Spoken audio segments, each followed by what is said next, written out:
Have you ever felt someone slowly disappear? Not all at once, not with a clear goodbye, just little by little. The texts get shorter, the replies get slower, the energy changes, and you can feel it, even if they don't say it. And the hardest part? You don't even know what you did wrong. At first, everything feels easy. They text you good morning. They ask about your day. They laugh at your jokes, even the bad ones. You feel seen, chosen, wanted. And then, something shifts. Maybe they stop replying as fast. Maybe they cancel plans more often. Maybe conversations start to feel different. Not bad, just not the same. So you go back to old messages, scrolling, reading, comparing, trying to find the moment where everything changed. But you can't. And that's what makes it worse, because now your mind starts filling in the blanks. Did I say too much? Was I too available? Did I scare them away? So you start adjusting yourself. You wait longer before replying. You pretend not to care as much. You hold back things you actually want to say. But deep down, you're still hoping they'll come back to how they used to be. And this is where it starts to hurt the most, because they don't fully leave. They still reply, sometimes. They still show interest, occasionally. Just enough to keep you there, just enough to keep you hoping. So you stay. You stay in conversations that feel half alive.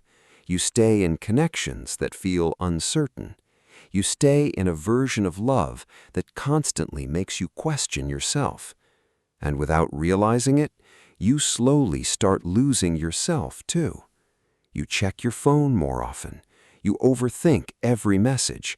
You read between lines that may not even exist. You go from feeling secure to feeling anxious, from feeling wanted to feeling replaceable. And the truth is, this doesn't happen because you're weak. It happens because you cared, because you felt something real, because when someone shows you attention, consistency, warmth, your mind and your heart begin to attach to that feeling. And when that feeling starts fading, you don't just miss the person, you miss who you were when they made you feel special. But here's something most people don't tell you. People don't always lose interest because of something you did. Sometimes it's just how human behavior works. In the beginning, everything feels intense. Every message feels exciting. Every interaction feels meaningful. That's because your brain is releasing dopamine, the chemical that makes things feel rewarding. Newness creates excitement. But over time, that intensity naturally fades. Not because the connection was fake, but because the brain can't stay in that high forever.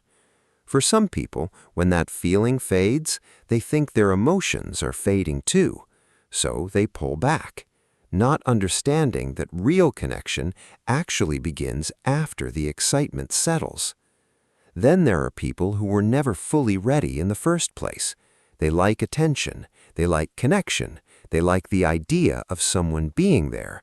But when things start getting deeper, more real, more emotionally close, they get uncomfortable, because closeness requires vulnerability, and vulnerability feels unsafe to them.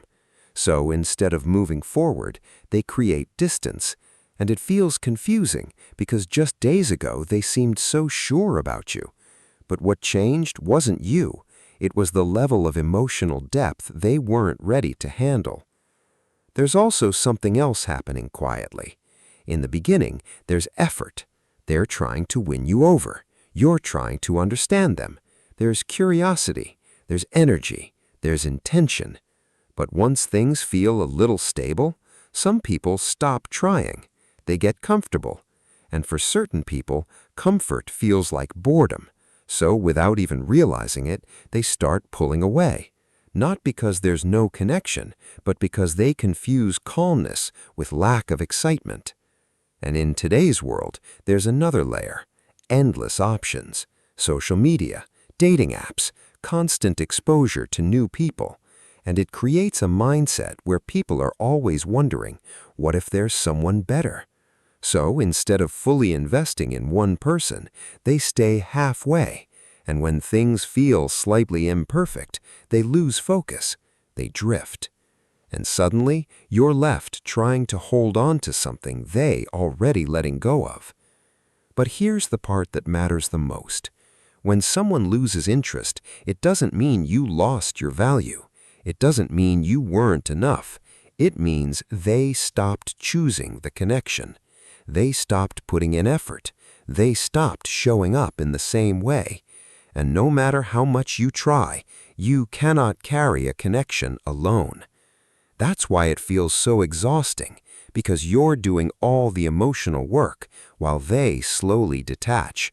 And it hurts, not because they left, but because they didn't leave clearly.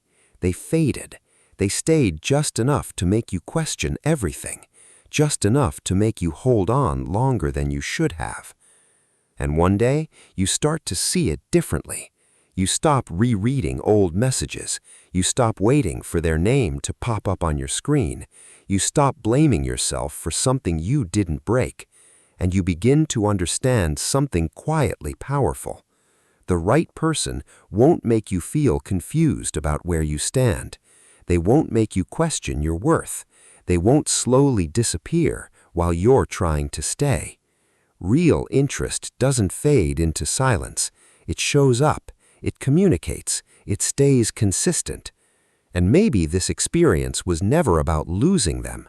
Maybe it was about learning that love should not feel like guessing. It should not feel like waiting. It should not feel like chasing someone who is slowly walking away. And if you've ever felt this, if you've ever watched someone slowly lose interest, your feelings were real. That shift you noticed, that distance you felt, it wasn't in your head. But this is not where your story ends. Because one day, you will meet someone who doesn't confuse you, someone who doesn't make you overthink every word, someone who doesn't disappear when things start getting real, someone who stays. And when that happens, you'll realize something you couldn't see before. You were never too much. You were just giving your energy to someone who couldn't hold it. And that's the difference. Not your worth, just their capacity. And the next time you feel someone pulling away, you won't chase. You'll understand. And sometimes, understanding is the first step to finally letting go.